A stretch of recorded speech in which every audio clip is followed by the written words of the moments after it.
Today is, I believe, the 20th or the 21st, and today is a Sunday. I'm in the parking lot of my husband's job, and it just popped in my mind to make a video of one of the dreams that I had in the past, and it's really interesting and really something to think about.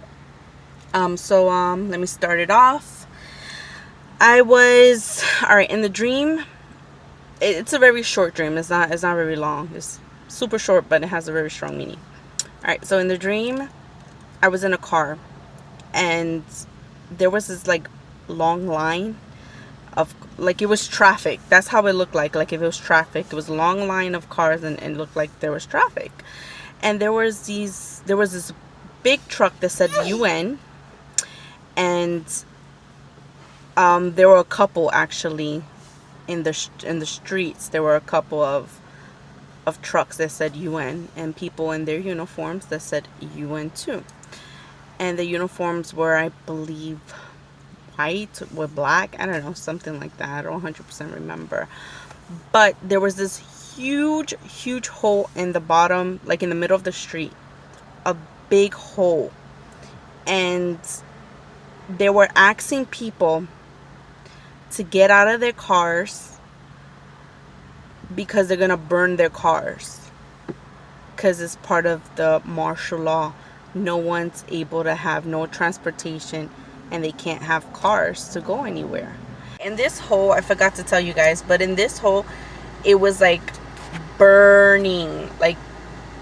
It was a huge hole in the middle of the street, and it was flames. There was flames inside, and they had torches too.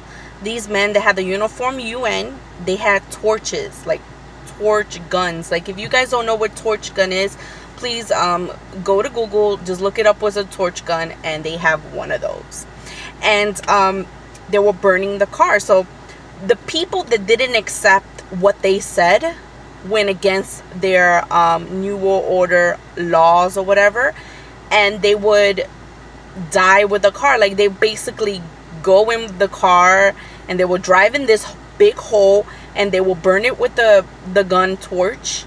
They will burn it, and everybody would, the people that decided not to want to obey what they were saying, they died in this big massive burning hole.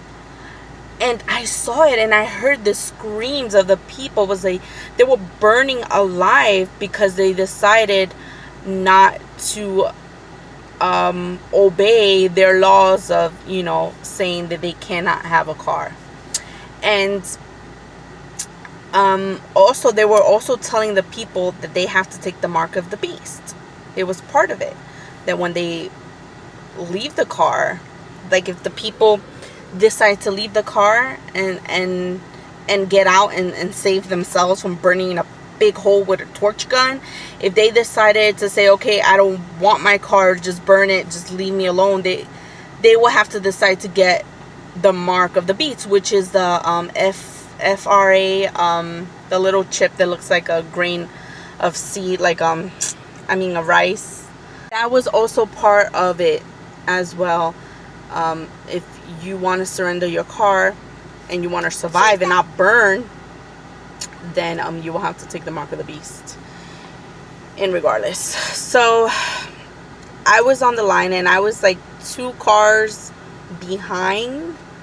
I was 2 cars behind, and I was thinking, and I was with other people. I don't remember who I was with at the time in the car, but I remember I was in a car and I was with people, but I didn't know, I don't remember who I was with. And in the car, I was oh God, I was Gabri, oh, I'm sorry guys, but I remember at the time I was in the car, and I was just thinking, I was oh God, save me. I was I don't know what to do. I was I guess I'm gonna have to die. That's what I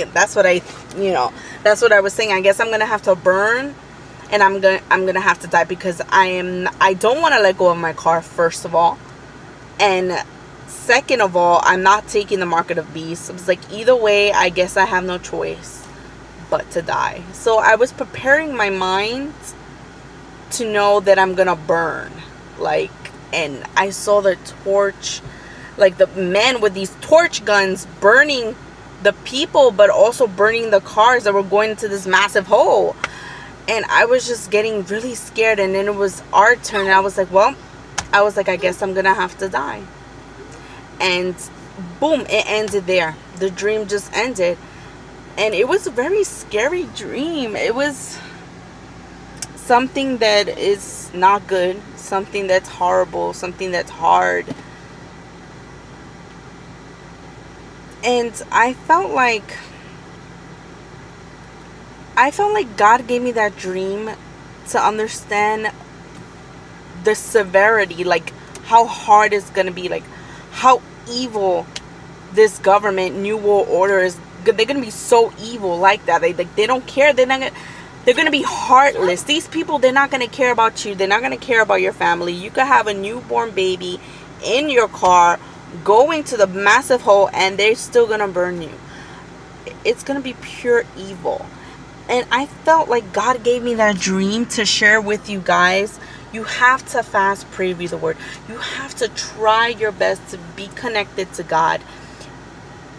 And pray and pray and pray like you've never prayed in your whole life. You have to try, because once you start trying, once you start provoking, beautiful things start happening. God takes you to one level to the other, and he keep rising you up as long as you keep trying. But if you don't provoke and you don't do anything, and you're just a dead Christian, spiritually, mentally, emotionally, you're just dead, living for the world, living in the flesh all the time, what makes you think you're gonna go to the rapture? I'm like, there's people be like, oh yeah, I'm saved, I'm going with Jesus. Yet you're hearing Beyonce music, you're supporting Jay-Z by buying his songs on iTunes or whatever they do now these days, you know. And you're saying you're gonna go to and you're saying you're going to the rapture. You better get it straight. No, you're not. You're not going to the rapture. If you're living by flesh, and if you don't understand what flesh is, masturbating, living in fornication, adultery, God said he's going to pick up people with white garments. Yes.